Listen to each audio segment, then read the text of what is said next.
I get those goosebumps every time you come around, yeah. You ease my mind, you make everything feel fine. Worry about those times, I'm way too numb, yeah. It's way too dumb, yeah. I get those goosebumps every time I need the Heim, throw that to the side, yeah. I get those goosebumps every time, yeah. When you're not around, when you throw that to the side, yeah. I get those goosebumps every time, yeah. 713, 21 down riding. Why they on me? Why they on me? I'm flying, sipping low key. I'm sipping low key and flying. I get those goosebumps every time I'm around, yeah. You ease my mind, you make everything feel fine. Worry about those times, I'm way too numb, yeah. It's way too dumb, yeah. I get those goosebumps every time I need the Heim, throw that. Back again. It's all right. As it's going off, I got the wife asking me, "Oh, who sings this? What's the name of the song?" I'm just like, I just want to enjoy it. Oh God, we're back again though. Back again. Welcome to Loaded Mag NUFC. Talking Toon is back in business. Another week, another show. But first off, Daz, how are you, fella? How's things? All good. As long as you don't start talking about Arsenal, all is good. That we can forget about that. That was last night. Only focus on the here, now, the future, and positivity. So all good with me, Pete.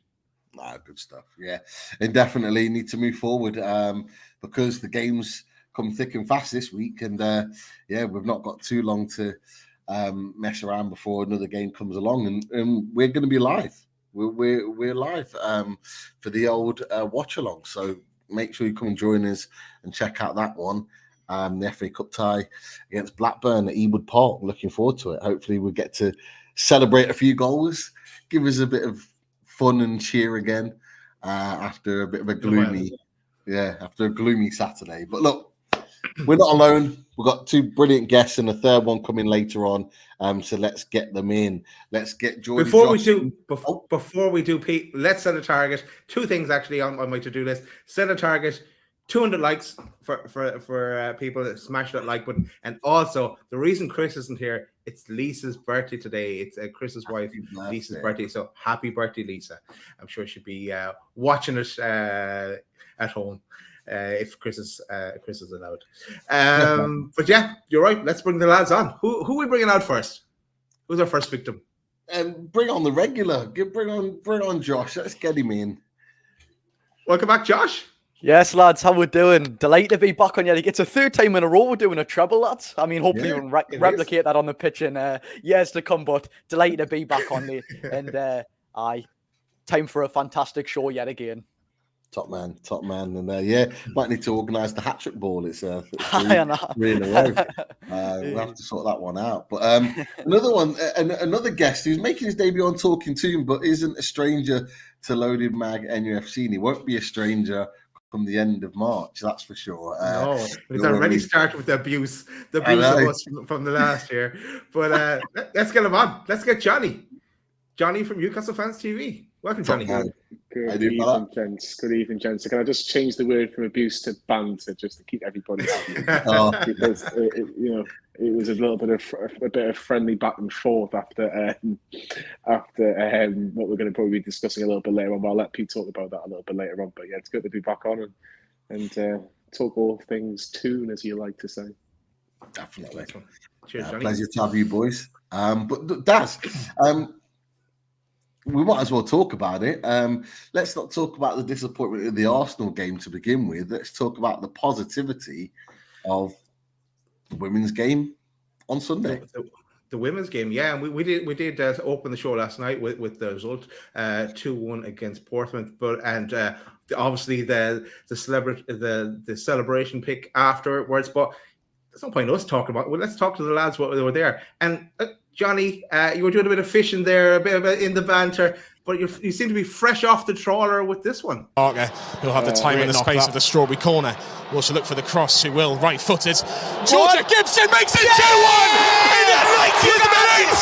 Yes! Annie Cook goes down Georgia Gibson, she just has a knack of scoring goals here at St James's Park. She celebrates at the Gallagher. Anna Salisbury's just done a marathon run right with the players, and we're heading to the 90th minute. 7 minutes of injury time. Newcastle United 2, Portsmouth 1. Brilliant scenes. Andy Cook forgot where he was for a moment, running down the byline like a Jose Mourinho. Anna Salisbury follows him. Anna Salisbury jumps on Andy Cook, and then Anna Salisbury thinks, you know what, I'm going to go and see the girls. She runs over and celebrates with the team. As I say, Georgia Gibson has scored in every competitive game that we've played here. Quality. Great commentary.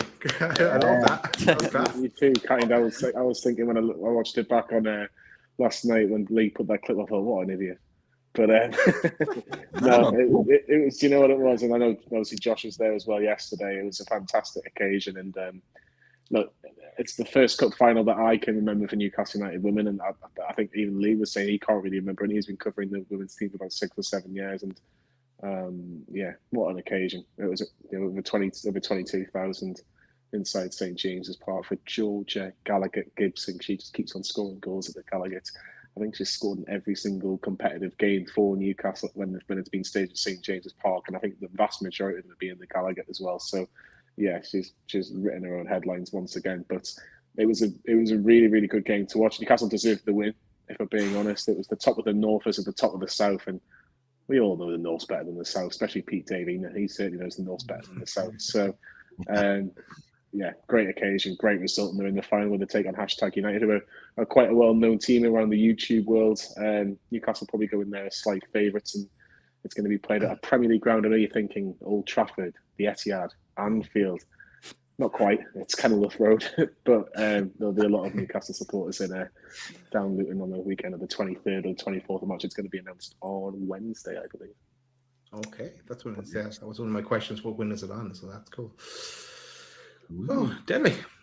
Cool. And Josh, you were at the game as well. And you Was me, people were getting loads of pics at you, including this lady.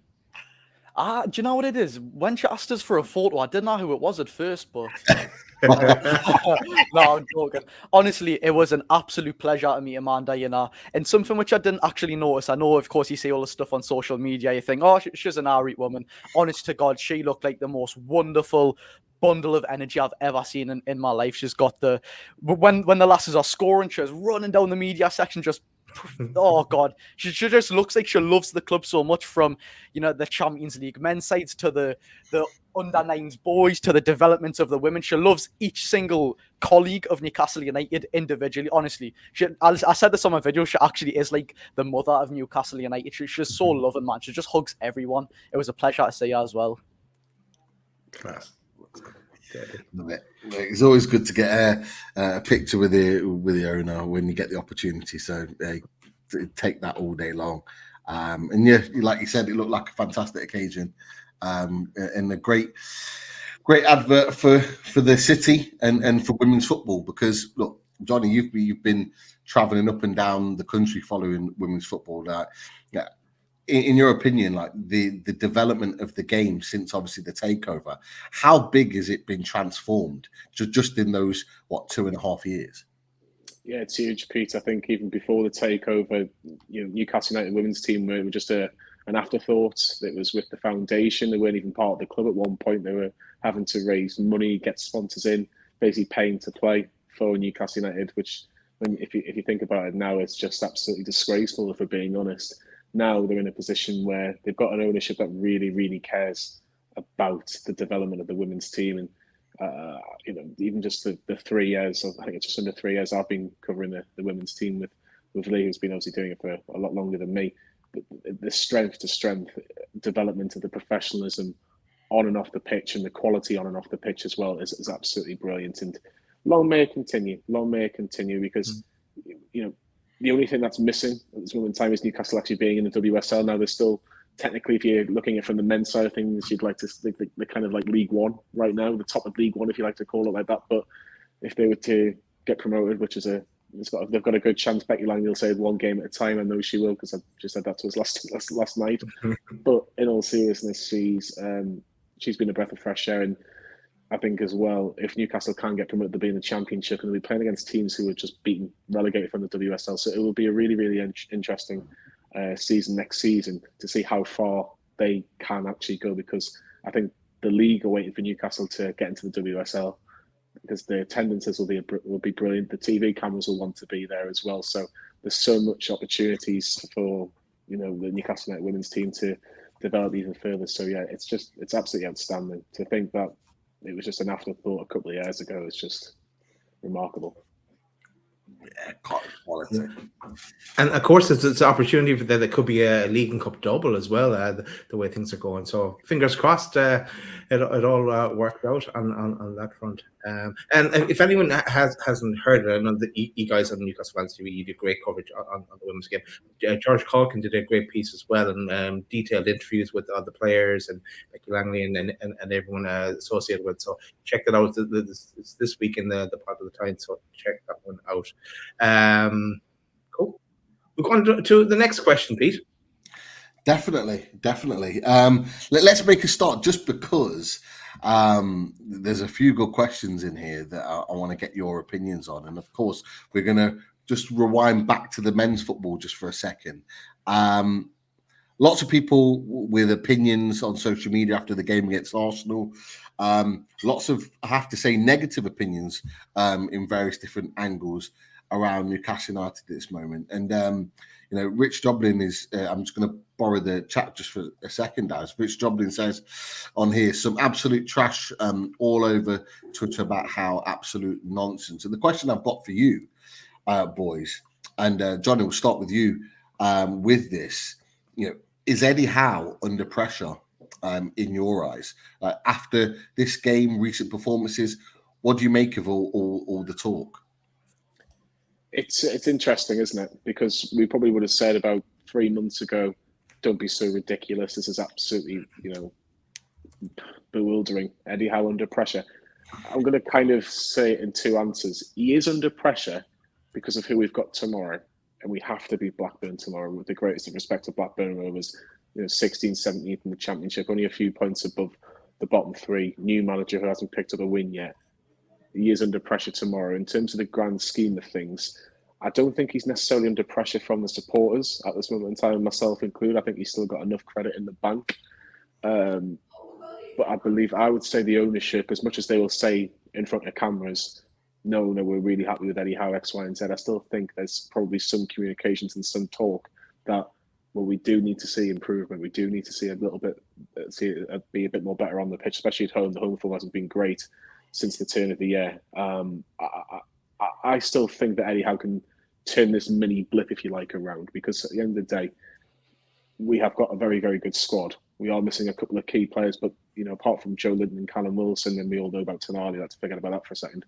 Yeah. But Joe Linton and Callum Wilson are kind of the only two players that were really kind of Nick Pope to an extent as well, because we're conceding so many goals. But those three players were kind of really only missing, if we're being honest. Elliot Anderson and Matt Targett would be in and out of the team anyway. More Anderson than Targett. So Eddie Howe is under pressure in terms of the grand scheme of things from the ownership. But I think if you take the last two seasons into account, you've got to let him get on with it and prove to the Newcastle supporters, the ownership, whoever's got this potential pressure on him, to let him get on with it from now to the end of the season, because it can still be a really, really good season.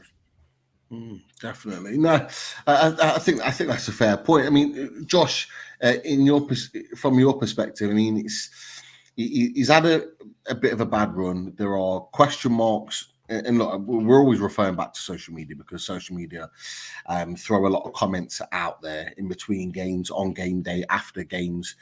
There's been question marks about his tactics, question marks about even more recently about, is the dressing room even playing for him?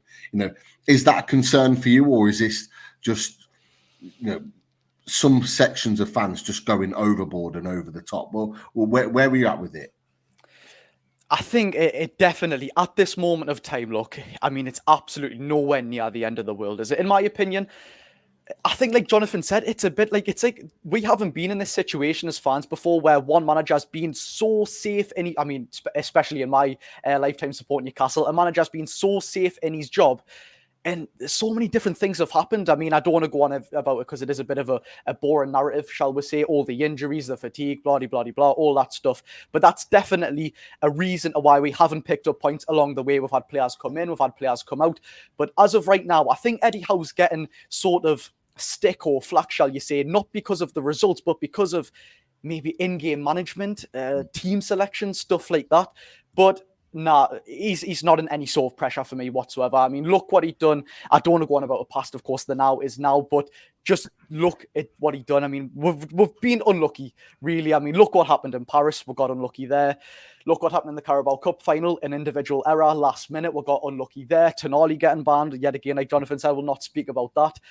I just think it hasn't happened for us this season. At the end of the season, it's going to be one of those where we'll look back, oh, what happened if that didn't happen? What could have happened if that didn't happen? So for me personally, he's not under any sort of pressure, but it would have just been a lot better if these sort of, it is very sticky one, but it would have just been a lot better if these sort of things didn't happen. But just give him time, 110%. We've seen what he's done, especially in the second season where he had a transfer window where he sort of worked everything from the ground up, as we know he wants to have his hands in sort of every single pocket inside of the club. We just need to give him, I think, to back him one more full window. Of course, I'm not saying get rid of him after 2 seasons, but just look at what he can do with all of these players back available. Give him one more transfer window, and I think we'll be high and flying. Injury-free, fingers crossed as well. Yeah. No, I think that's most fans' opinions of Eddie Howe is, we understand the injuries. We've talked about it on Loaded plenty of times. We understand the injuries. We understand that we were decimated. We've been, without key players. Joe Linton's another one. He was answering questions on him today, saying he was a priority to get his new deal signed. He wants him to stay at the club. But with us going out of the Champions League, Daz, as early as we did, and it wasn't even though it was a tough group, there was still an expectation that we'd be at least playing European football. I think by the time we got to that last game, I think that's probably fair to say. The fact that we've slipped down the table, I think we're 9th at the moment. Okay, at this point, West Ham play tonight, so that could change again. If he goes out of the FA Cup, Daz, do you think there needs to be serious questions asked of Eddie Howe with the fact that the majority of the players are now back fit? No, right, and there's a reason for that. Because we touched on it a bit last night as well, but we even in that go back as far as the Amazon documentary. They already knew it was going to be a tough season. They didn't have a big enough squad to cope. Then the group of death of the Champions League, when it initially came out, no one was expecting Newcastle to come out of it. Now we could have even topped it if things had taken a different turn. Look how unlucky were we in Paris, for example. It didn't work out. Just by narrow margin we missed out. We kind of fell away a bit. All the injuries, all the excuses in. Okay, but no, not after. If we were to go out against Blackburn either in the game tomorrow or a replay or whatever it might be. No, it's also based on how our league form is now between now and the end of the season with those players coming back. Because as we said, the excuses are starting to wear thin, and it's only then they'll come the end of the season they'll look at the big picture. And if he's still not getting the tune, because I know a lot of people are saying, and you mentioned there as well, Pete, I had a voice note as well today saying that, not from our chat, from someone else that was watching the show last night, saying that he's lost the dressing room and all this kind of talk as well. There's he has to be given a chance. I think he will, like Jonny said. I think he will. It will pick up for him between now and the end of the season. If it doesn't, though, then there's serious questions need to be asked. And I wouldn't be surprised if something massive did happen then come the summer. But I myself think he deserves another shot at it. But he has to, as well as himself playing for our playing for his job, fighting for his job. They're all under a bit of pressure because he's going to the credit that he has in the bank is starting to run out. And in the press conference today as well, you could kind of see that he was it's kind of starting to take his toll on him a bit as well. He doesn't look as fresh as he has done in the past. I think maybe a way of putting it, but it'll be, as always, it'll be interesting to see how it all plays out. Definitely, yeah. I think a few people have noticed that. Like he does look a little bit tired. Like, I don't think he did in his interview after the game against Arsenal, but I noticed a couple of weeks before that in some of his interviews, he did look like he was looking very tired in the nicest way to say that. And you know, it is a very, very stressful job. It is as a football manager. It does aid you a lot because you are non-stop. We loved the fact, you know, when he first signed. And he talked about starting at 6 a.m. and not leaving until 7, 8 o'clock at night. And we loved that because we'd not had that. We had a manager that didn't want to be anywhere near the club, spent more time away from the club than he did actually in the training ground. But we had this manager that was the opposite, and we loved that. But just imagine that over 2.5 years of day out, hardly any rest, and committing pretty much your life to this club. It can wear you down at some point. The other thing, Pete, I remember back to even in that first window, that first summer window, that he was like he even on his holidays he was taking calls about players, stuff like that. I think he was out in the States and driving around, and he was on the phone. And also then in the high performance podcasting, you just go, is he going to burn himself out here? So I don't know. When Amanda and Mary had talked about him, wanting him to be the Alex Ferguson of Newcastle, to have that kind of a career, but he just needs to get over this bump and hopefully kick on from there. I think that's what it is, though, gents, isn't it? It's just a bump in the road at this moment in time. Because look, before I know we'll probably talk in detail about the Arsenal game, and it was poor. Let's be brutally honest, and I know we'll probably go in a bit more depth in that in a bit. But it is essentially a bump in the road. And now, if we win tomorrow, I think it doesn't necessarily solve all our problems, but it at least puts smiles on people's faces. And everyone can kind of go, well, one game away from Wembley. Now, I know that's a different debate altogether, whether Wembley should have semi-finals. I don't think they should, but that's a different debate altogether. However, this is where I was coming back to saying this actually could be a really good season. You're a game away from Wembley. You're 3 games away from winning a cup competition if you beat Blackburn tomorrow. It's not unimaginable to think that Eddie Howe could be the man that could bring us a piece of silverware for the first time in God knows how long, since 1969 or 1955 if you go back to the last FA Cup win. Yeah. There is an opportunity to get Newcastle in a position where, draw depending, could be back at Wembley within the space of 12 months. Now, today's the day that we actually played Manchester United at Wembley last year. So we all love that experience of being at Wembley, enjoying what it was all about, because you know it was almost like a kid in a sweet shop or at a fair ride that just wanted to do everything. You wanted to go and take pictures at Wembley. You wanted to be there at the earliest opportunity. You wanted to be at Trafalgar Square. How good would it be to go back and go, well, we enjoyed all that, but can we actually go and win the game this time? Because I felt last year, Eddie Howe, I think, prepared the team pretty well, but I just felt the team just didn't believe in itself to win the game. I think we all enjoyed being in a final. We all had that lovely experience of being in the final. But it just showed that we didn't have experience of, you know, being in a final, and that was the in terms of the actual game itself. But I think this time round, if Newcastle were to get to a semi-final at Wembley, whoever they play, it'll be different because we'll have that experience. Eddie Howe will have that experience. The only one thing I would add in terms of Eddie Howe himself, in terms of the whole grand scheme of things, you talk about the fact that he's a Premier League manager. He's been doing this for 2.5 years. I get that, but with respect, that's what you sign up for. This is the industry. This is the big boys games. You know, you're sitting in the top 4, you're sitting in the top half of the Premier League. It is obsessive. It is very much 24/7, but you get paid a lot of money to deliver good results. Yes, you need a bit of time to relax. I get that, but there is going to be moments where you get judged on. And Eddie Howe, I think, is so obsessed with football, so obsessed with Newcastle and everything around it, and engrossed in everything. He wants to succeed. He wants to do well.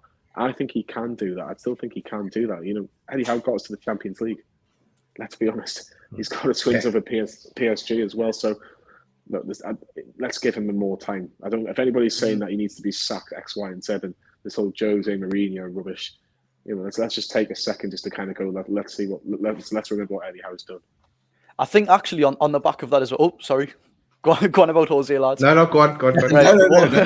What I was going to say is actually, it definitely is a bump in the road. I mean, imagine right now, of course. Do you remember the hype around Newcastle United last season? It doesn't feel like that now. When we were on the road to Wembley, the hype around the club at that time was absolutely unbelievable. I've never, ever experienced anything like that as a fan. But imagine, look, right now, we're not in the worst position, but it just feels a bit crap around the club. The sort of aura and the atmosphere just feels a bit down at the minute, right? So we're in this position right now. Imagine how it would sort of alternate and shift the club sort of aura if we got a European spot and if we won this cup competition. It seriously is a blimp in the road. Anything could happen. If we actually did win the FA Cup, Eddie Howe would be getting sung as a messiah yet again. So I think these fans are just being way over the top. We don't know where we are going to end up. If we do get a European spot, I'm absolutely happy with that. Semi-finals of the FA Cup, he's safe in my books for me, 110%. Yeah, no, I think that's I think that's most people. Like I say, it's most people's opinion that he's safe. He's at least going to get the summer to be able to rebuild the team and go again. But with every defeat, it just feels like we're kind of going back to square one, where we get fans that are saying, Eddie Howe out. We've put a number of tweets out on the channel's account, on our personal accounts, and some of the responses we're getting from fans is very interesting. Is that there's a lot more starting to say that he needs to go, and sometimes it is emotional, sometimes it is very much reactive. But again, this talk of Jose Mourinho just doesn't seem to go away, and it's maybe because he's not in the job at the moment. But Jonny, I think because of your reaction to that, you're not entertaining that idea. You're not taking Jose Mourinho, no?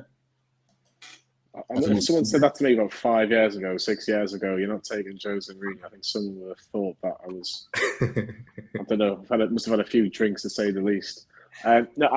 Look, I think there's always going to be speculation because Jose Mourinho always speaks very fondly of Newcastle. He does the whole Mr. Robson, and this fact he's never beaten a Newcastle team at St. James's when there's been fans in the Premier League. I think he had one cup win and one win in the Premier League when there was no fans with Spurs. So of course he's an exceptional manager. We know that. I just don't think Jose Mourinho is what we need at Newcastle United right now. And that sounds crazy for me to say this because he's won everything. He's literally won everything that there is. But I just don't think his style of football is what's popular, is what's in the kind of modern game, if you like. He did it. I think he obviously, to a degree, did a good job at Roma. He obviously won the Conference League, got to the final of the Europa League where they lost on penalties. So he has a knack of getting teams into big occasions, and 9 times out of 10 generally wins them. But it's just the whole Jose Mourinho story. It's the red cards with the referees. It's the backlash with the media. For me, it's just not what we need at Newcastle. We've got enough backlash as it is, considering who owns Newcastle United. We don't really need extra, fuel to the fire, if you like. I just think while he's still out of a job, there's still a possibility that he's going to get linked with this job. You almost want him to be England manager because he probably gets you over the line. He makes those changes in big games, and you'll have he's only got, say, 6 or 7 games a year, but it's probably not what Jose really wants to do. I think he probably still thinks he can do a job at a big club. But it'll be interesting to see what happens. It really will be, because he's such an enigma, isn't he? Definitely. Well, that's what we. I was going to say, Alan in the chat there says, "Sorry lads, but Eddie will be off to England after the Euros." So I don't see it. I don't. Jonny, you just made a really good point about Jose Mourinho. Is that he is probably at the age where he would probably consider, or most managers at that point would maybe consider a stint at international management. Eddie Howe, he's still 46, 47, something like that. He's still really young in terms of modern managers. Why would you want to take an international job now at the height of your career? I couldn't understand why Southgate took it sort of in his early 50s or so, because at that point, no club team were even interested in him. and he was already in the setup. But go on. No, I was just going to say, I'm playing devil's advocate here. Coventry have just gone 2-0, by the way, against Maidstone, so we're not playing Maidstone next round if we get through. No, one thing I will say about the England thing, I completely agree with you. Completely agree with you. Why should he go to England? He's in the Premier League, great job at Newcastle. He's going to have money to spend in the summer because we've got the Adidas deal coming in. We've got the Champions League money, well, prize money as well. You know, we're still, regardless of where we finish, it depending if it's inside a year or outside, it's still going to be pretty close in terms of money spending. It's going to be quite hefty. However, you've got a Jude Bellingham who's just getting better and better and better. You've got Harry Kane in his prime. You can get rid of the old players like your Hendersons of this world and bring in some fresh players, if you like, in terms of that midfield. You've got a prime Declan Rice. You've got a prime Phil Foden. You've got a prime Jack Grealish. If you can get that defence right of England, imagine working with them every other month. It's going to be tough. I don't think it's a straight decision to go, I'm definitely going to stay at Newcastle if England come knocking. I still think he would consider it. I do agree. I just think it is a little bit too early. But when I'm throwing out these names, England haven't really been blessed with this since the Golden Generation, but the Golden Generation didn't care about England. You can tell that these players, they do care about England. And I know Daz absolutely loves the fact that England got a really, really good chance of winning the Euros in the summer. So no, I'm looking forward to the penalty shootout when you get knocked out, Johnny. Come on. I always do. When was the last time Ireland did anything? Like, seriously. Never, yeah. Honestly, they go on about Thierry Henry's bloody handball for God knows how long. Get over it, boys. Get over it. The banter is well and truly begun on more than one level. I'm marking Johnny in the football, so. Josh, what do you think about what Johnny said? You're kind of nodding away as he was talking about the England job. Is it as straightforward as maybe I thought it would be? I thought it was a straight no. Why would he want to go? But are you in the same mindset? I agree with a lot of things John said. Not right now. Definitely not. We have got probably one of the most exciting projects going on in world football. Why would he want to leave it? As of right now, for me, he's in the safe seat. Next summer, he's going to have the money to spend. He's going to have Tonali back. He's going to have all these players injury-free to work with finally. And we're probably going to have a very fantastic season. Fingers crossed we can win something.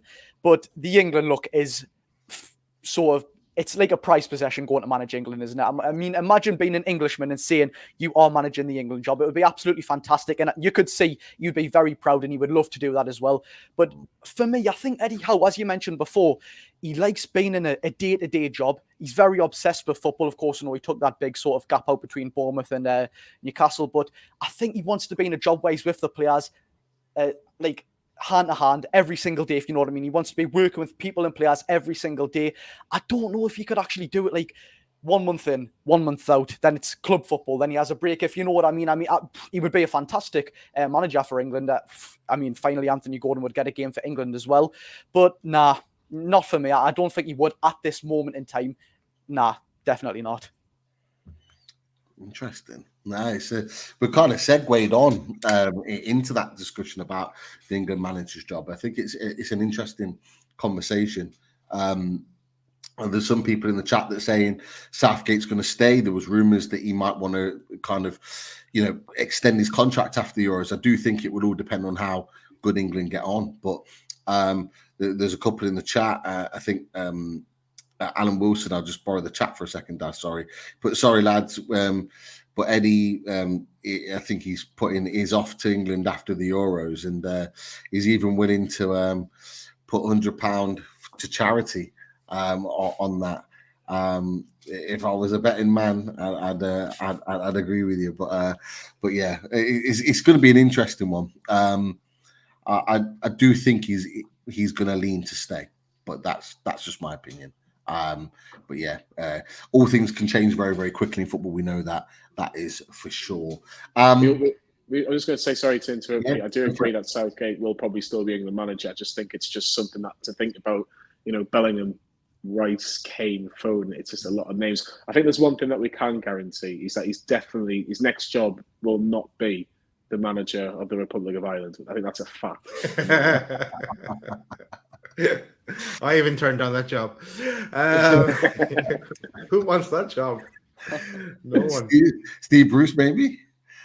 No, Ireland have been without a manager for about 5 months and they still can't get anybody to take the job. There's talk of get the manager of the left bringing him back. It's been that bad.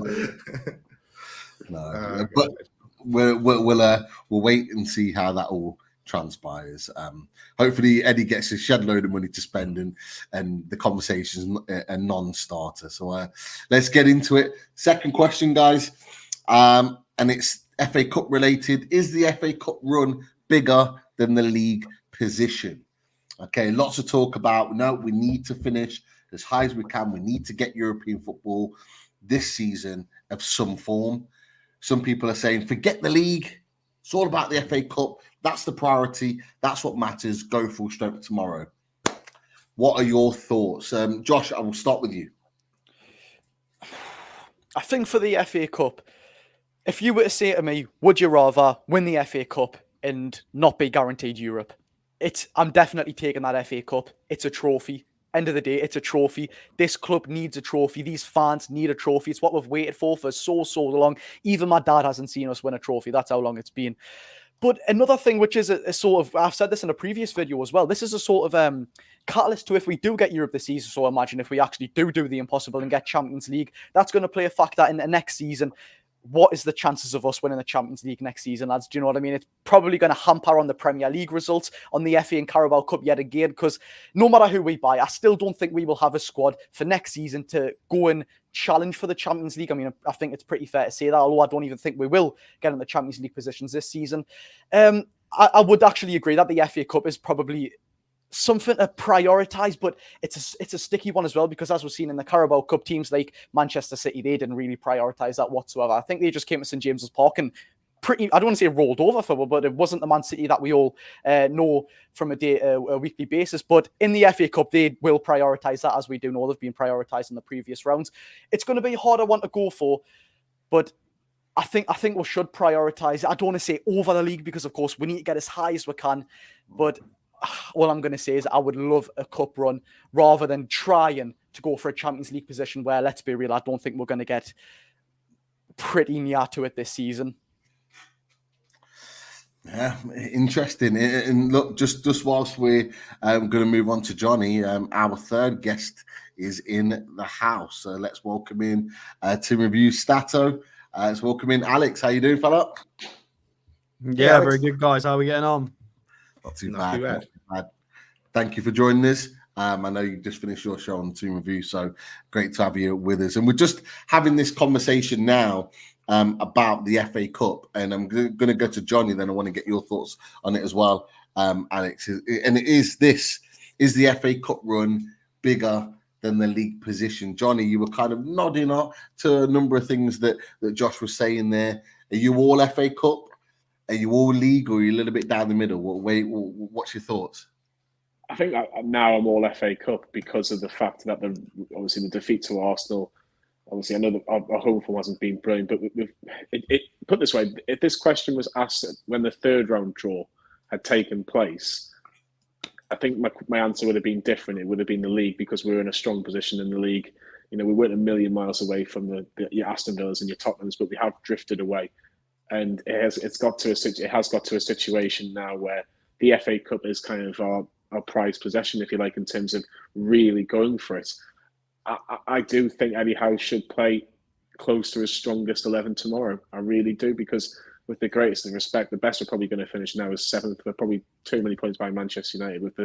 Let's say 6 or 7 points behind Manchester United. Depends if it kind of fall off a cliff, who knows. But the FA Cup should be draw depending, and I've mentioned this before. If you beat Blackburn, you're in the quarterfinals. Let's see who you get. If you get a home draw against Coventry or Bournemouth or Luton, if they beat Man City, which is hard enough as it is anyway. If you get a home draw against anybody but a Man City or a Liverpool, who knows? Let's be honest, who knows? Because you're kind of going to be in a situation where it's going to get taken out of your hands, and it's going to get taken out of Eddie Howe's hands a little bit to kind of focus on finishing well with the FA Cup. The league, look, seventh's just about going to get you a European place, but Brighton are a good team. West Ham currently winning. I think they're 2-0 up now. You've got Wolves who have done pretty well. I think they might just fall off a little bit just because the fact that the squad, I just don't think that their bench is strong enough. Chelsea, God knows how Chelsea are going to finish, but it's just going to be one team's going to find a way of finishing 7th, and that's kind of how it's going to end, really. So for me, put all your eggs into the FA Cup basket. The only caveat to that, I think the ownership will be looking at a top league position. That's what they want. They want a league position. They want to finish as high as possible, just like all the fans do. But in terms of the general question, the FA Cup run has to take priority now, especially after Saturday night. Alex, I'll ask you the same question, but I'll add something on there. Is that, and Jonny's just talked about it, about the ownership and where they want to maybe finish in the league. Can we afford to give up playing any form of European football next season if we kind of go all in for the FA Cup, maybe get to a semi-final, maybe even a final, but not win it? You know, where is your priorities lie right now?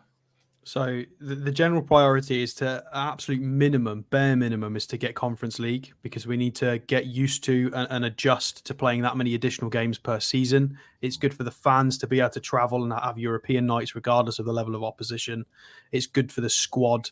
It's necessary, absolutely necessary, regardless of how we get there. But in terms of league position, I think that's a bit harsh. I think, 5th is 10 points away from us with 12 games remaining. So I mean, it's not impossible to 3-4 game swing. It relies on us actually remembering how to play football, which I appreciate is quite difficult right now. But, 7th, we're 2 points off 7th right now. So we're in 7th if one game goes our way. So I think we could be marginally more optimistic with returning players.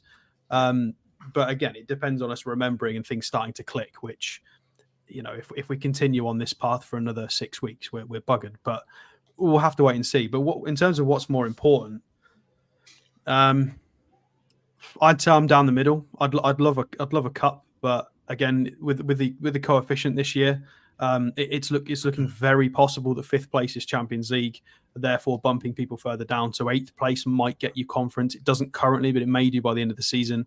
And you've got to look at the run-in as well. I mean, the top 4 is currently Liverpool, City, Arsenal, Villa. We've played all of those twice.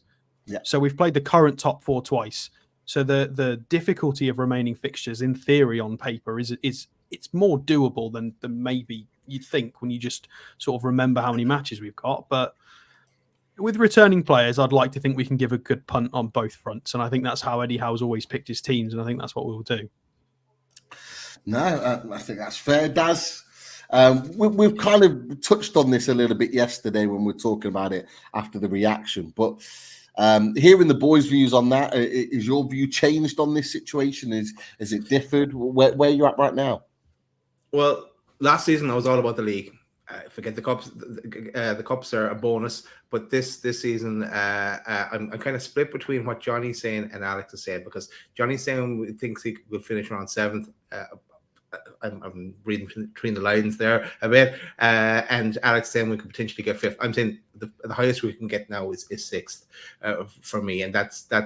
But I think one kind of will feed off the other. If we ever continue a cup run, it will help us in the league as well, as in we build the momentum. So I don't think we need to prioritize one over the other or anything. But for me at the moment, as it's looking now, I would see the FA Cup as being more important, because I think we're going to be Blackburn. Then it's all about who we get in the draw after that, and you never know how far we are away from Wembley, either in the semis or in the final, plus the final. So yeah, that's me. I'll just add one thing to what you've just said. So the teams above us, between us and the top 4, you've got Wolves, West Ham, Brighton, Man United, Tottenham. Haven't we got to play all of those teams again? Yeah. That, in my mind, if we can remember how to play football, makes it even more achievable. And then you've got Chelsea and Fulham just below us in 11th and 12th. We have to go to them. So, for example, we still got to go to Chelsea and Fulham. Brighton come to us just before the end of the season. We need to go to Old Trafford. Tottenham come to us. So that's kind of how it is. So yeah, there are a few games there. And if you want to go even further down, 13th Palace, we have to go to them too. So there's a few teams around us that we still have to go to them, but there's a few winnable games at St. James's Park if we can make that a fortress again, and that's the key. Well, we're also forgetting our luck. The Arsenal game was the only game in the last while that we haven't lost a player. Our run of losing a player nearly every game feeds into it as well, and our bad luck is not over either. I don't think so. Don't rule that factor out. Can I just add on just a couple of points, because I think it's a really interesting debate. Actually, I think it's interesting what Alex says about the fact that we're still going to play the teams in and around us. I do take that point, but we are still missing key players. Like as much as we have got players coming back, Nick Pope has actually become a bigger miss than we thought. I know Dubravka's had his moments, but it's been quite a big miss in terms of the fact that we are conceding so many goals. And you know, I know I look at the Bournemouth game. A slip's a slip, that can happen. But I think Nick Pope saves that second goal against Bournemouth, in my opinion, and I think that could have been a couple of points. I just don't think at this moment in time we're in a position where we can go and beat Man U, Spurs, Brighton, Wolves. I'm not saying we're going to win all those games, but I just don't think we're going to get enough points to kind of get us up towards that. I think fifth is a bit unrealistic, if I'm being honest. Six is probably there or thereabouts. I agree with Daz. But I mentioned, Alex mentioned about the fact that we need European football. Completely agree with that. I really do. But don't we really need to win an FA Cup just to kind of get that monkey off the back? We haven't won a cup competition, or some would say a proper cup competition, since 1955. It's been a long, long time. I completely get about the long run, the journey, the X, Y, and Z with the whole ownership and building Newcastle in terms of being in Europe and getting used to that. But we really need an FA Cup. We need a cup. We need to get that bit sorted as well, and that'll go hand in hand with actually being able to play in European competition if you do win the FA Cup. So I just think realistically, no, yes, it's not impossible that Newcastle can't finish 6th or 7th.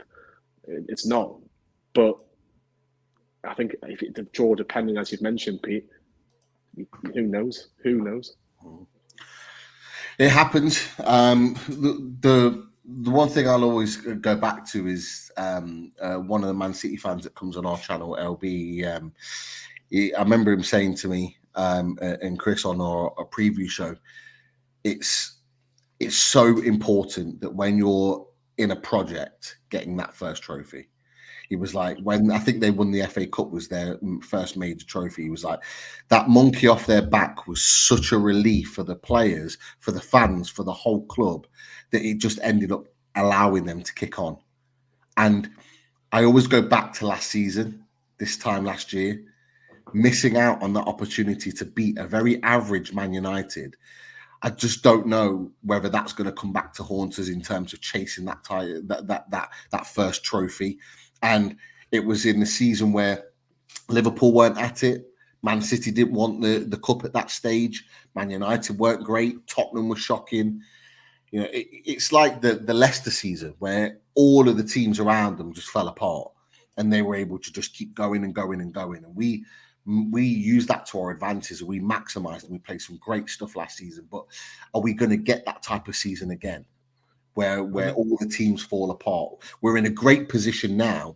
So I understand it. I understand why people say go for the FA Cup. We're one game away from a quarterfinals. We're so close, and there's an opportunity to get to Wembley. And like you said, with the draw, who's to say that Chelsea and Man City don't play each other? Who's to say that all the other teams around them don't play each other in, and we can get to maybe a semi-final? And then it's just the look at the gods at that point. But, yeah. We're currently third favourites for the FA Cup. Really? The draw. Yeah. You've got Liverpool, City, Man United, Brighton, Chelsea still left in the competition. That's quite alarming. Well, I mean, very flattering, but a bit odd. I think after Chelsea's exploits yesterday, that's definitely plummeted them down the list. That's for sure. But you said Liverpool, Man City, Brighton. So you've still got Liverpool. You've still got loads of Premier League or Championship sides. Liverpool, Southampton, Man United, Forest, City are still in there. You've got Chelsea, Wolves, Brighton. There's still a load of quality in that draw, and lots of teams that can beat us have beat us. You know, There's a lot in there. Yeah, Sandro sent it on to me earlier. We are 7-1 for the cup. So it's not bad, to be fair. I think that's very generous, considering how hated we were by the bookies a couple of years ago. That's quite nice. Yeah, we're 7-1 with Man United. So it's Man City, Liverpool, us, and Man United. Then Chelsea, Brighton, Bournemouth, Wolves, Leicester, Leeds, Forest, Southampton, Luton, Coventry, Blackburn, and Maidstone. I think that's Chelsea. Yeah, I think that's only because of the draw. Let's be honest, that's why the bookies decided. Man City have got to be fair because they've got the best squad. We all agree on that. Liverpool at home to a championship team. I know they've just come off 120 minutes, but you expect them to go through. And then when you look at the other draws, Leeds going to Stamford Bridge, not a gimme the way they're playing. I think they've won 8 or 9 in a row under Daniel Farke. I'm not saying that they're going as favourites, but when you take out of the equation, Man United have got to go to Forest all Premier League game. Newcastle go to Blackburn. Blackburn aren't playing well in the Championship. So as much as I agree with Alex, 7-1's a good price. I think if Newcastle fans want to chuck a tenner on it, I don't think it's a bad option. But I'm not surprised as well at the same time because obviously of who the other games are. But yeah, let's see if we get through what the odds are after the next draw. That's all I would say anyway. Yeah. Maybe they're projecting what you've just said, Jonny, is that we go and win at Ewood Park tomorrow, and then we get Coventry in the next round. I think you mentioned, Jonny, that Coventry are beating Maidstone at the moment. Let's not write off Maidstone. They're only 2-0 down. Yeah. 3-0 apparently. Simon's just no. Let's rule them out. Let's kind of rule them out. To be fair, Alan put it up there. You would feel confident in us beating Maidstone. Like I would. I'm confident that we're going to beat Blackburn. I am. I think we'll put them to the sword. They're a decent team in the Championship, but with the players that we've got available now, we've got more than enough to put them to the sword, and I'm confident we win that. Getting Coventry in the next round at St James's Park to take us back to Wembley, that would be the dream. And let all the other boys play their matches out. Let them battle on against each other. Who knows? Having those big games in the FA Cup and us maybe getting Coventry could be what we need in terms of the league form picking up, because they're now having to prioritise players for big games and all the rest of it. But yeah, it's going to be an interesting one. I've got another question for you. Let's go to it. So whilst we're on the FA Cup game, let's throw this one at you. And this is more of a quicker sort of response because it'll be purely your opinions on this. Do Willock and Alexander Isak start at Ewood Park tomorrow? Now, obviously, Isak played 60 minutes unscathed, although he wasn't really involved in the game because it was kind of defense against attack for most of the time he was on the pitch. Willock came on and made a massive difference in the short period that he was on the pitch. Josh, I'll come to you first. In your opinion, are you starting Willock and Isak tomorrow night? I think it's a bit of a weird one because I'm pretty sure Eddie Howe said in his press conference this morning he's going to have a chat with Joe Willock about starting. Of course, that'll obviously be on the topic about his match fitness. I'm in two minds because, of course, if we're speaking about our best 11 now, I'm pretty sure most people could agree that them two players go in our best 11 now. If they were both match fit, 110% that is for me. Joe Willock is an unbelievable player. He actually provides to both the offense and defense, which I don't think the likes of Sean Longstaff has done that recently. For me, Joe Willock is there 110%, but it all goes down to are they match fit enough? I don't want to risk them. We've done that so many times this season. I think we've done that with Joe Linton a fair few times. We've rushed them back in when we've been... I can't remember the actual game, was it? It might have been Palace. That's just off the top of my head. I could be completely wrong. But sometimes when we've been comfortable in games, we've rushed these players on and then they've went and got injured yet again. So for me personally, look, I think we'll have more than enough to beat Blackburn without these players. With all due respect to Blackburn, they're not doing well in the Championship whatsoever. I mean, last season they were pushing for the playoffs. Now I believe, are they 18th in the Championship? Does anyone know? Great question. Something like that. They are. They're 16th on 39 16th. Points, with the second most goals conceded in the Championship as well.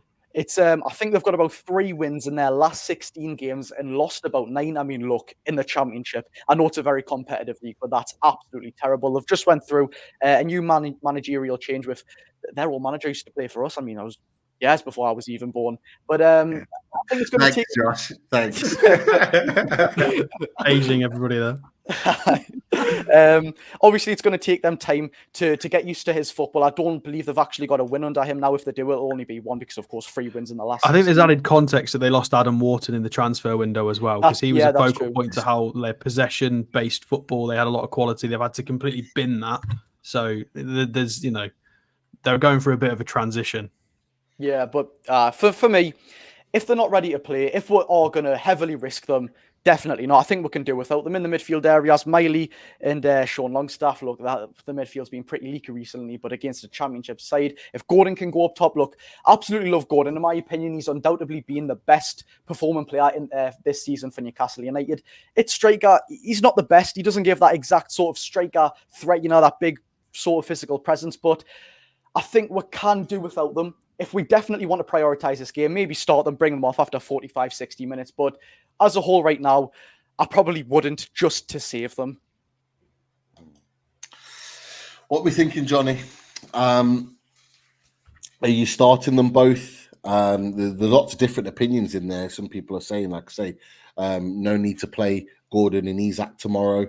Nathan Triple Eight is saying plenty of other options in the squad.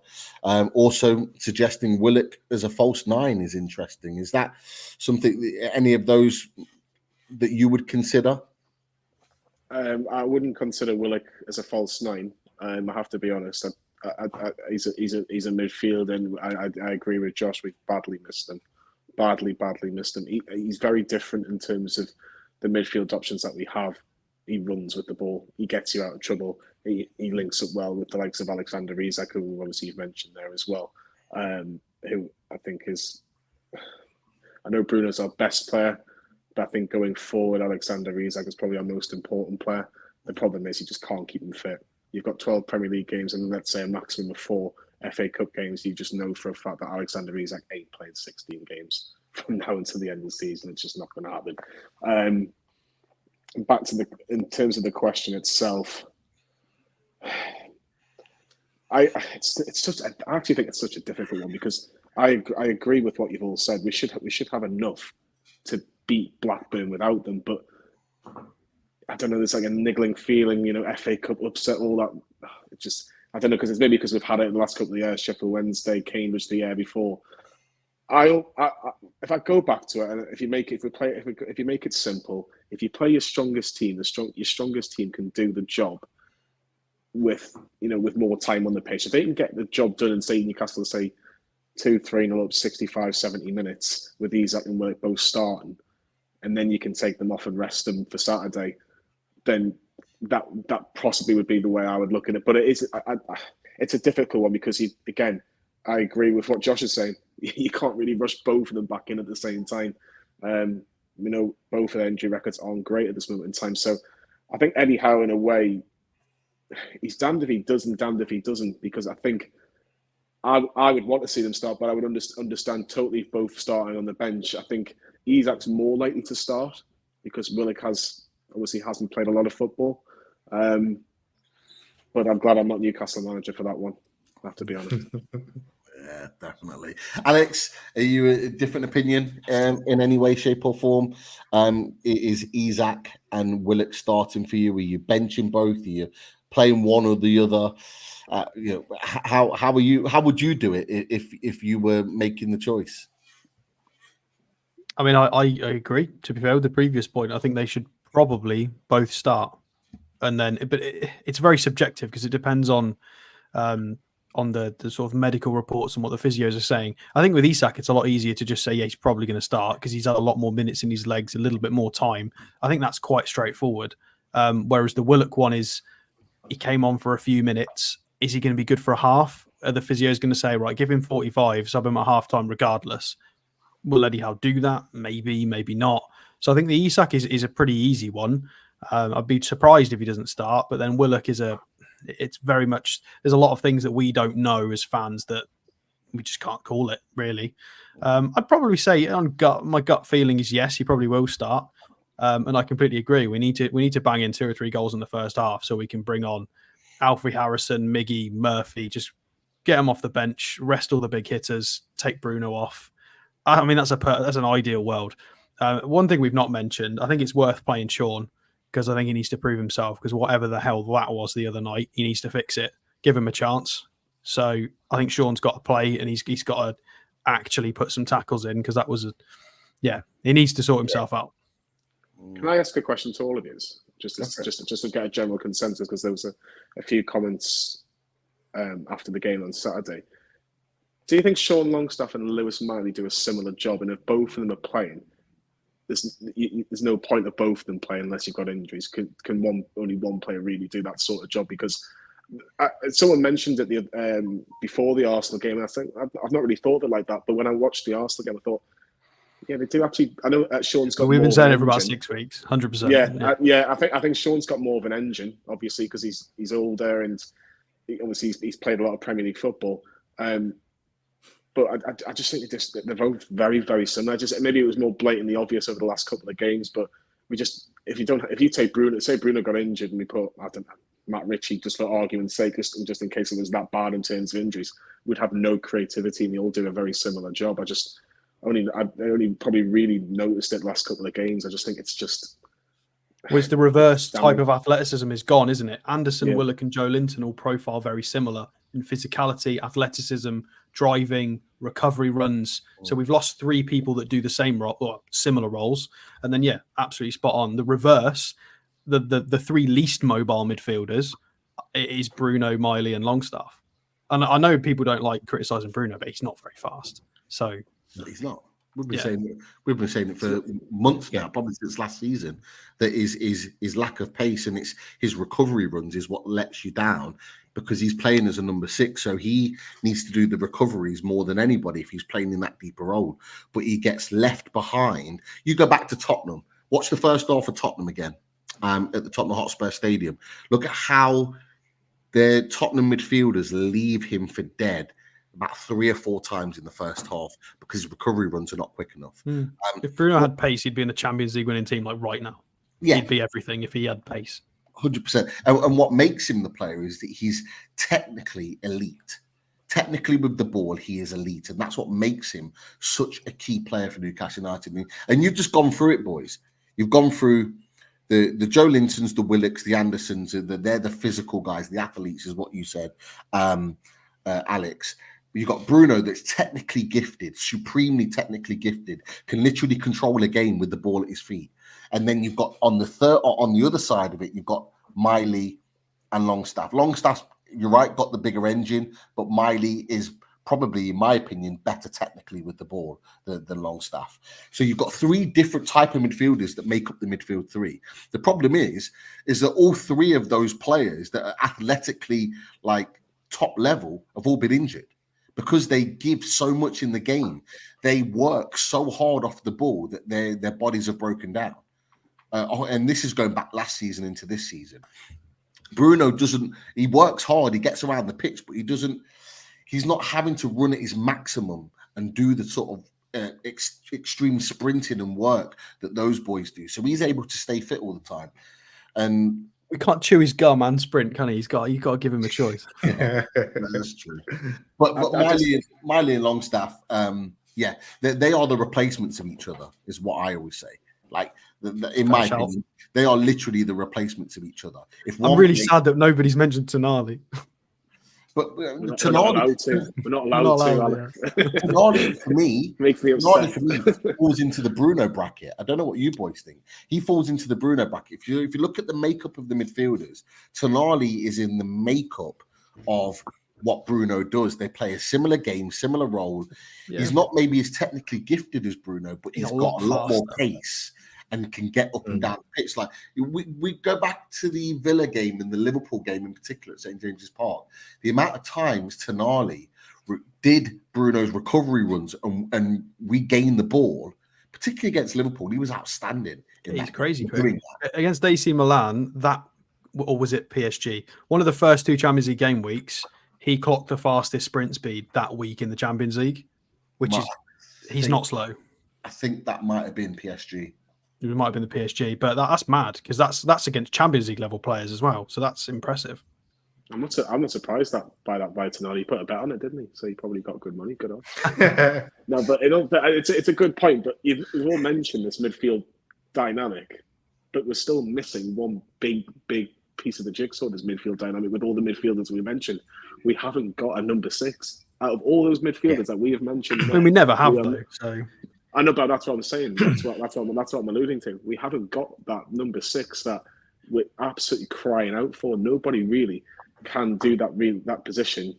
As much as we all want someone to kind of go out there, but we just haven't got that. Again, we can talk about that. Is that what Eddie Howe actually wants in a midfield in a way? Does he want be a bit more dynamic? I just think we desperately need that. We've missed it we missed a chance in the sun. We certainly missed an opportunity in January to really go out there. I'm not saying Calvin Phillips was the answer.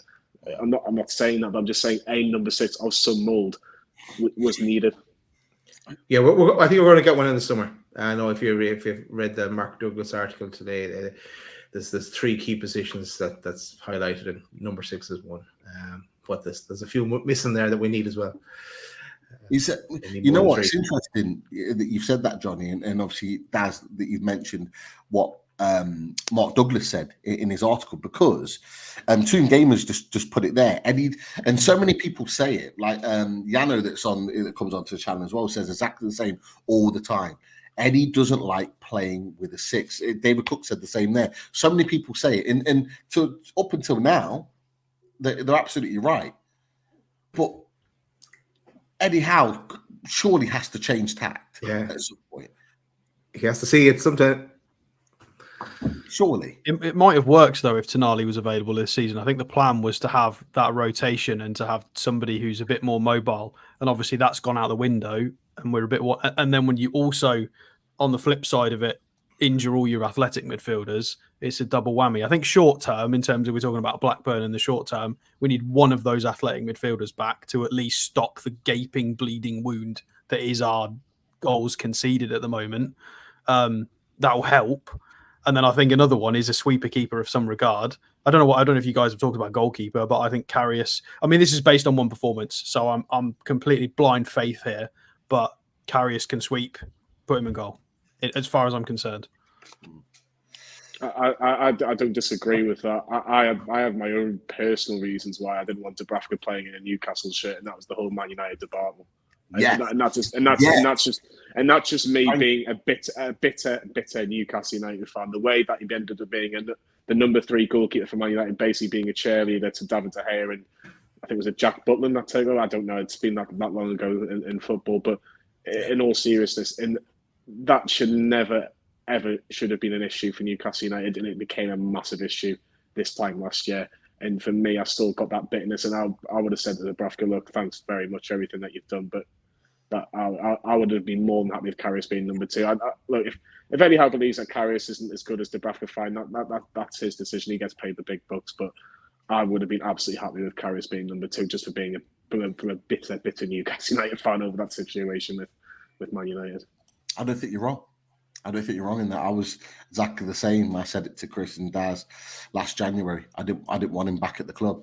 When you openly asked to leave to go to Man United, and then Man United send him back because they don't want him, that for me tells me everything I need to know.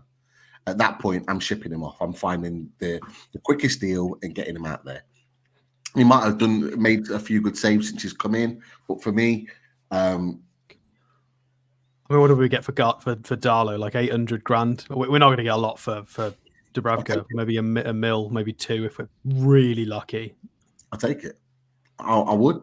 But I said this earlier. Saudi. We've got 4 over 30 goalkeepers. That's got to change. We need a young goalkeeper. Yeah, definitely. Right. To be fair, we could have segued into a lot of other conversations there, goalkeeper talk, all the rest of it. I think we've got a couple of questions from the chat, Daz, maybe to round up. Look, I'm going to go directly to Josh with this one because, and I'll go to you as well, Pete, because Jonny, Alex, and myself have given our answer here. So the question for the lads, with 12 games left in the Premier League, basically, where do you expect Newcastle to finish in the league? So, Josh, we'll get your answer first. I mean, like the lads were saying before, we have still got to play the teams in and around, like Chelsea, Brighton, etc. But there is a fair few, and of course, with the way we've been going this season, I don't want to particularly say easy. I think that's pretty disrespectful as well. But we have got a fair few favourable games, shall we say. I believe we've still got Sheffield United at home, Burnley away. I mean, they should be 2 dead-on set wins, no beating around the bush. We've got Crystal Palace away. I mean, we always seem to draw to them, but that should be another winnable game. I think we can sort of pick up points towards the end of the season, definitely. But I think it's more on, do teams around us drop points? Man United have been on really good form recently. Are they going to sort of continue this fantastic little run that they're on? I certainly don't think we'll get top 4. I don't think that's achievable for Newcastle. I can't see the season panning out that way. From what I'd actually take as a fan, Conference League, I'd certainly take that 110%. I don't know what that actually will be, what that is eligible for in the league, because of whoever wins the FA Cup, if you're top 4, something that knocks it down in the rankings and sort of stuff. But I believe Newcastle this season, I think six is pretty achievable. Of course, teams need to drop points. And I think we're getting the rhythm. We'll get the likes of, maybe not Joelin, I think he's out for a very, very long time, but we'll get one of them, what Alex was going on about, one of them midfielders back, like your Andersons and sort of stuff. We'll go on a pretty nice winning streak because we need that defence to the midfield. And if we get that sustainability in the midfield, I think we'll be pretty comfortable going into the games that we wouldn't be without that midfielder. So 6 for me. I think Newcastle will end up in and around there, but I'm setting stone for 6. 6. Pete, your thoughts? I'm going to say 7th. I think and I hope we get enough points to get European football. Alan Thompson just put in the chat, he reckons we'll get 47 points. We'll end up on, that's 10 more points than what we've got now.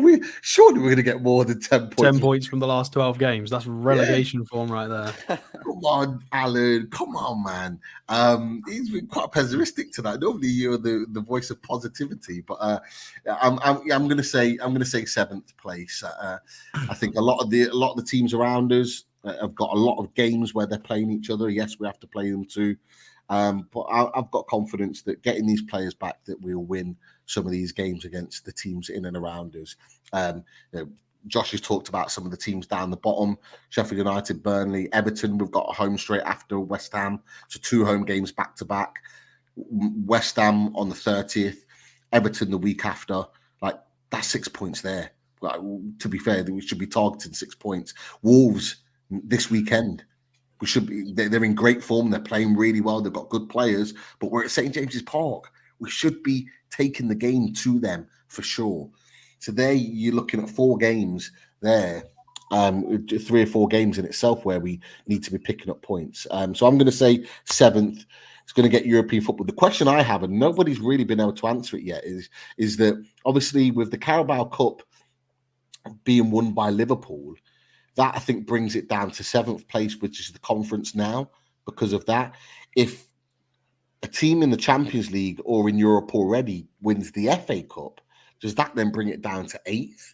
Because it's been a long time since 8th got European football. I think it's only if the coefficient as well comes into factor with 5th being Champions League. So 8th could get us conference at best case scenario. Yeah. So there's an opportunity there. And that adding in another place in the table, surely we're in that conversation. Surely, if 8th is getting you Europa Conference, but let's wait and see. Can I just clarify that I didn't say I don't think we'll finish 5th. By the way, I just said that it's possible. I don't think we'll finish 5th. Alex, because I was going to say we're all wrong except you, Alex. We won't be disappointed if you're right and we get 5th. I just said we're only 10 points off 5th, just for context. But I don't think we'll finish 5th. Other teams have pulled it back, and we were what, 9 points or close to it, 8-9 points away from West Ham at one point, and up until tonight we were ahead of them, so we managed to put it back. So it is possible. And at the start of the season, I did say I think my worst case scenario was 8th if our season falls off a cliff, and I don't think that was too far wrong. But I would say 8th is an absolute minimum. Yeah. Right, let's move on, lads. Spare thought for our Chris, who's celebrating 4 points returned on Merseyside to Everton tonight as well, for Chris Hall, and also celebrating Lisa's birthday. That's why he's not here. Now, Next question. Dave, another one from David Cook, and it's a comment, Pete. And you need to tell Amanda about these zippy pockets, Pete, because she's losing her phone, just like you, and keys and everything like that. Apparently at the game yesterday. Right, question from Johnny Green. He says no relation to our Johnny Greenwood here. Do you guys think that if Matt Targett was fit, he would have been sold in January? Good question. What, Mr. 100 bags a week, man? He ain't on $100,000 a week. He ain't no Chris Wood. I personally don't think he would have been. Great name, by the way, whoever asked that question. Fantastic name. No, but in all seriousness, no, I don't think he would have done. I just think we need. I think we mentioned it before. We need squad depth, and look, he is an option there. Look, he wouldn't be first choice. I think we'd all agree on that. But he's still not a bad option to have as Matt Targett. He just had his injury problems, like proper bad injury problems, and then obviously. It's probably contradicting myself, but the centre half's keeping him out of the team for pretty much half of last season while he was fit. So, yeah, he's nice to have around at the minute. Just when he's fit, it'd be nice to have around. But look, he can certainly do a job. He's a Premier League left back. He did well at Aston Villa, who obviously we signed him for. But is he going to get you off your seat? No, he's not. But he's solid enough. He's not going to take Newcastle to the next level. He's not going to be your left back for the next 10 years. But can you ask him to do a job? Yeah, certainly. But I don't think Eddie Howe would have sold him. I think unless we got a ridiculous offer, but you're not going to get it. Jim's got it right. Al Hilal for 30 mil. There you go. I honestly, I've been saying this for ages. Get Al Hilal on the phone, and why did they not put an extra 5 million on the table for Miggy? Like that's another concerning one for me because he's just not offering you anything. I know you'll probably have all the stats on Miggy Almiron for the last few weeks, Alex, but they're not good. They're not, but they aren't because he doesn't offer you anything. Like, you had that purple patch last season in which he was, let's be honest, that purple patch was there for about 70-75% of the season. He played brilliantly for the vast majority of the season. But we've probably seen it for about 10% of this season at best. And then it was probably the goal against Sheffield and then the goal against Paris. And that was only because he got dropped for Jacob Murphy for the AC Milan game at the start of the season. I just think for me, if anyone is desperately needs to come out of this team, it's Miggy Almiron. I really, really do. That's one player I don't start tomorrow. I do not start. I start Harvey Barnes from the start because we need him to get minutes, and just Miggy is just not playing well enough. He isn't playing well. He's not going to get classes dropped for an FA Cup game at Blackburn. You can say he's being rested, but he's just not offering enough at this moment in time, especially going forward. His decision making at the final third, it's really, really poor, to put it politely. I remember one. I think it was the second half against Bournemouth. It was early on. I don't know if Bournemouth had just scored or it was just before Bournemouth scored the first. And he's running in and he has a chance to lay it at Gordon, which was the better option out of the two, either to take a shot at the edge of the box with two players, closing him down. He has to make that pass to Anthony Gordon. And there's so many times we've said this, and we've said this for such a long time with Miggy Almiron. It's just not good enough. His goals and his assists for a player that should be doing better is just nowhere near good enough. Yeah, that one you're talking about was 4 100%. Shots, by the way. Really? Four shots, all off target, and he had two of those shots you could have played to either Trippier or Gordon. I'd have hooked him as soon as he was selfish with the first one, to be completely honest. There was a tweet someone tweeted out today. I only saw it just before we came on live, and the kind of the caption was, "I'll never forgive Miggy for this," and it was basically in the cup final against Man United. Man United have a corner, we break on the attack, and Miggy's running. He must run like 40-50 yards with the ball. And Maxi actually runs beyond him. He actually runs past him, Miggy, with the ball. Miggy cuts inside and he tries to play a ball, I think, to Isak, where there's a defender just blatantly marking him. And Maxi's got the whole of the box free. All he needs to do is to play it in a straight line to him. And Maxi's just like this. I couldn't remember that. And I was like, how have you not found Maxi there? He's literally ran past you in front of you and his arm's out waiting for the ball. I'm just like, oh my God. Like, we just need quality. We need quality in the top end of the pitch, all over, right, left, up top. and equality all over. I think we're in a good position on the left with Barnes and Gordon. They're going to get goals for us. We've got Isak who can get goals for us. Wilson, of course, but his injuries. And then the problem is the right hand side. It's the weakest area of our attack. Minte, he will be back. Well, that was going to be like an added question. Here is that he's even got it ready. Yeah, it was like an added question. Like, will Yakube Minte get a place in your squad in the 24-25 season? I'll put it out there. You get a place in this squad right now. Yeah. We can't get him back though. Yeah. That's the point now. I'm going to ask this question, and this is the question that we used to ask the last couple of years. Is he better than Jacob Murphy? That's how I look at it. Is he? What do we think? Josh is. I felt like Josh was about to come out with something there. What are you thinking? Well, I mean, to answer the first question in the squad, I mean, 110% it's better than having like 15 goalkeepers for a start. But yes, he'd definitely be in the squad for me. Actually, to answer another question before I do that one, if we had the chance to recall Yankuba Minte right now, I know of course there might be some clauses and sort of stuff. I actually would take a chance on Yankuba Minte, but I've seen from some Feyenoord fans, I know they aren't exactly the manager of Feyenoord, but there's a concern about Minte that he's sort of getting back as a winger. It isn't the best whatsoever, sort of defensive attributes, which I think Miggy, he doesn't do the greatest. Of course, he's got that intensity there. He does track back. His work rate's fantastic.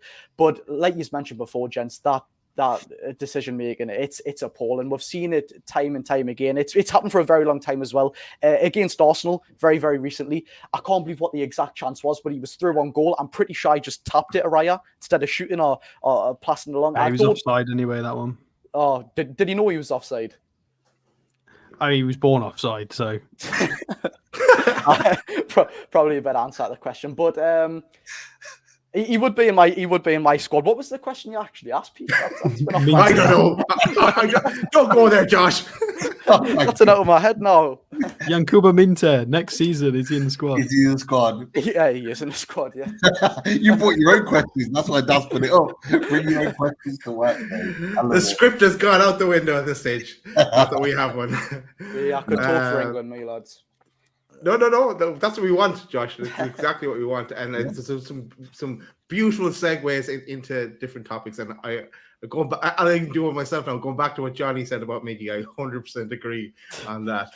But look at let's go to another one. And I want to throw in another bit to this. But it's how many more games before Bruno can make a tackle again? And also, he surely be able to make a tackle tomorrow against Blackburn. If he gets a yellow card there, that won't count towards the Premier League. Correct me if I'm wrong there. I honestly don't know. I had the assumption that if he got booked against Arsenal, he would be suspended for the Blackburn game. But I've been told that's probably not allowed. But Bruno got a red card in the League Cup and couldn't play 3 Premier League games. So but could play the League Cup final. So honestly, I don't really know. But what's the best way of putting it? You can see that there's something a little bit missing from Bruno in the last few games because he knows he's got this hanging over his shoulder.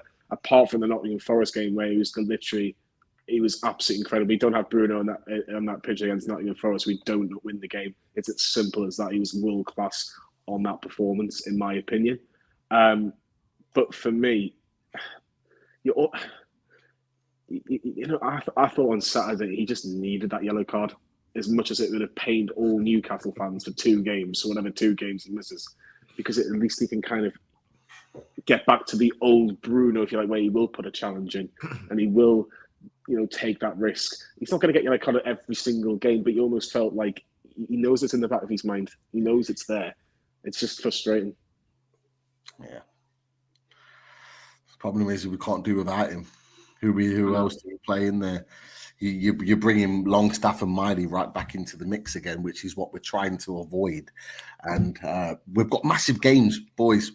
Wolves, Chelsea, Palace, West Ham, all in the next month. Like, we need Bruno Guimaraes for those games. We can't afford to not have him. Southern Geordie says Yellow's reset game week 32, so not long then. That was 6 games. Wow. Right, I think is that it, Daz, or we got one more? One last one, right? This comes from Clarkey. Since he followed Alex across, like many more came from TOON Review.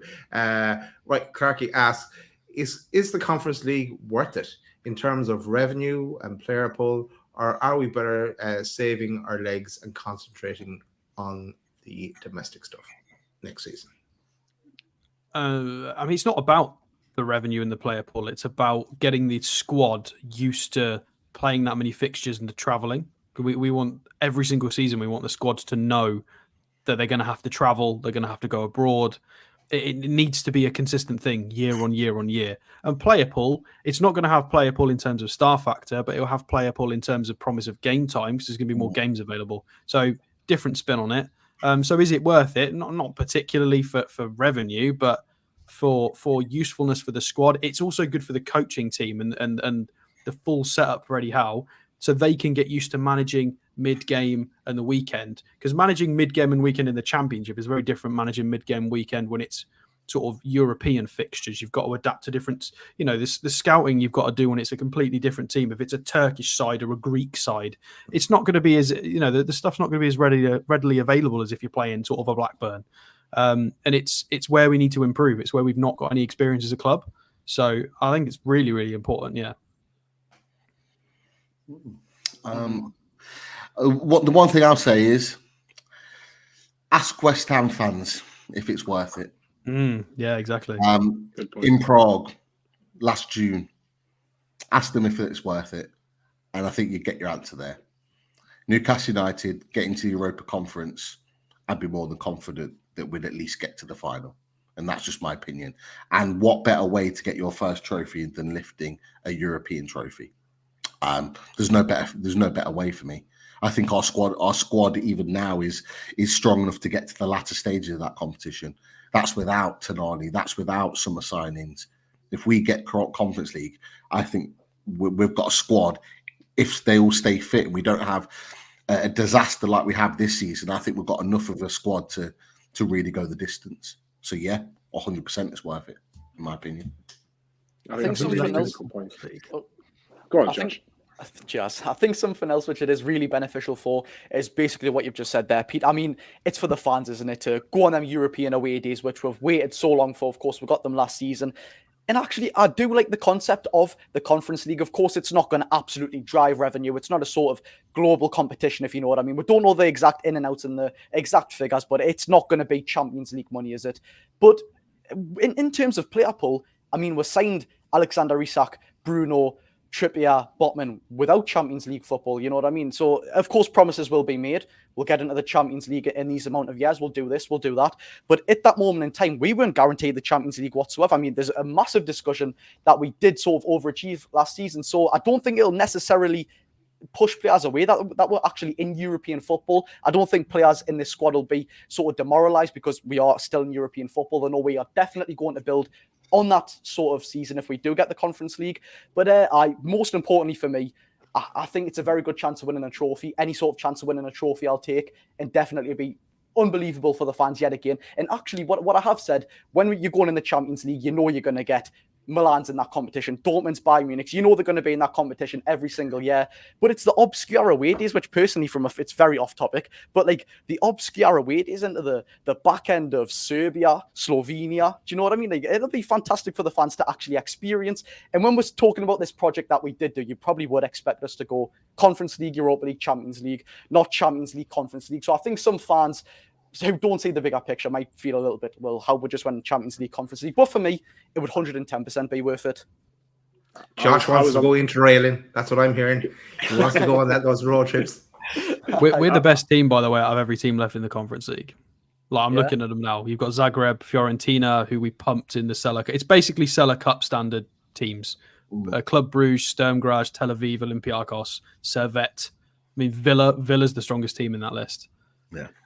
I was on the fence. I have to be honest. I was on the fence when that question came about in terms of the Conference League, and my first thought was, well, actually, if we're not in the Conference League and we're the only team out of like the teams that are above us that aren't in European competition, how much would that benefit the squad in terms of just one game a week most weeks? And we saw what it did really last season. Apart from the Carabao Cup run, we were able to have fresh legs week in, week out, and we battered some clubs like Tottenham, who were playing European football, Manchester United that were playing European football.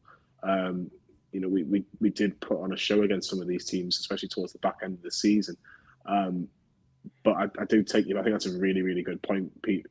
West Ham fans had a taste of it last year, and probably the best day of their lives. They probably would say that as long as their wives weren't listening in terms of marriages and kids' birthdays, etc., etc. But I think it's a really, really good, really, really good point. I think it's also another good point in terms of what Josh said.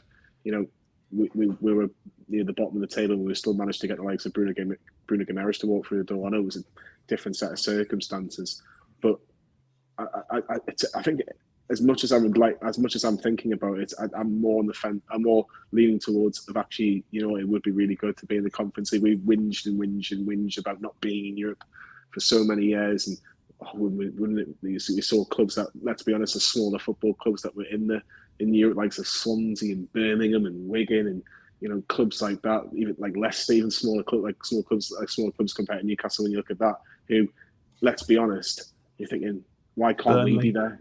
Yeah, another good team.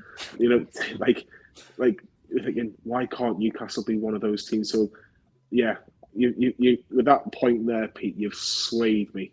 We're going to the Conference League. Forget about Blackburn. We're going to Sturmgras away. Let's do it. Exactly. Like, come on, imagine the fan footage you get there. So yeah. It would be amazing. It's a bit bigger than the Intertoto Cup piece of paper, and Scott Parker holding up. So it's a bit more prestigious than that. Yeah. Do you know how old the Intertoto Cup is? Josh probably doesn't even know what it is. It's older than me. I mean, the last time I won it. Sorry. Honestly, it was a great day. You should have seen the parade, Josh. It was amazing. I'm guessing it wasn't. Oh, it was fantastic. Honestly, you saw everybody out with the steak bakes and the coffees and everything. It was amazing. I think James Milner playing for when Josh was born. Oh, well, when did he play someone? When did he play for Newcastle? 2004, did he sign? Or 2004? Yeah, I did then. How old are you, Josh? 17, born in 2006. Oh, God. He was playing for Villa. He'd already left us to go to Villa. Oh, that hurts. I'm pretty sure this kid's like 13 years older than me. 2005, 2006. He was at Villa as a 19-year-old. Oh God. I'm surprised that top hasn't got acne if it's got like it's 13 years older than you. It's actually in pretty good shape, Madness. Right. On that note, Pete, I think we're done with the questions. Yeah, no, guys, it's been a great discussion. Lots of different topics there. Really do appreciate it. Massive thanks to yourself, Josh, Jonny coming and joining us, and of course, Alex coming and joining us after your show on the TOON review. Questions in the chat, brilliant as well. The conversation has been absolutely superb. And yeah, as we've said, great chat. Lots still to come on Loaded Mag NUFC, as Daz has already talked about. We're back for a watch along tomorrow night for the FA Cup game, so make sure you get involved in that. And I had contact with, for all the Loaded Ultras, contact with Pete Graves today. He had a chat with us, and he is promoting, as you might have seen on social media, an evening with Jonas Gutierrez and friends. And if you haven't already, make sure you get your tickets for that event. And there may well be an interesting draw for a couple of tickets potentially to that event if you are a Loaded Ultra, so make sure you are involved in that too. Make sure you get and scan your QR code for your subscription to Loaded Mag NUFC, and follow us on our platform as well. All of our socials are on there too. I think that might be it, unless we're sending out the sponsors. Yeah, let's see it out with the sponsors, Pete. And just a quick shout out to the radiatorshed.com for all your radiator needs. And all these pictures are ready, and there's new ones on the way, as we keep saying. And also shout out to H2O Bathroom Design Co. and the beautiful bathrooms that are on offer there. Go check out the latest in store, online, and more info coming shortly on Loaded Mag NUFC. That's it, I guess, guys. Thanks again for joining us. And last thing to say is, how'd you like that? Good night, everyone. Take care. See you there, lads. Thank you.